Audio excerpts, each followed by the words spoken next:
So we're going to cut the risers to size.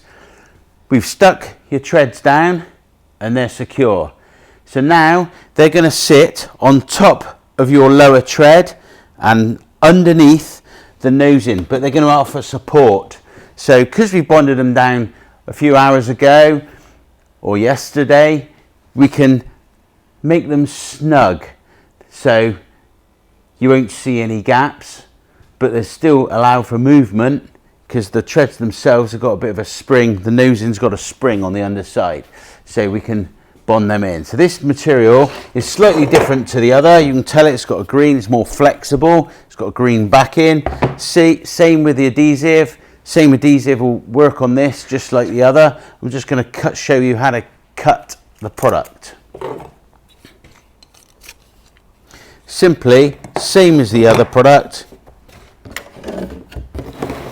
with a straight edge or a knife, same principle as the other. You go through first, light, second, don't try and do it in one cut, and literally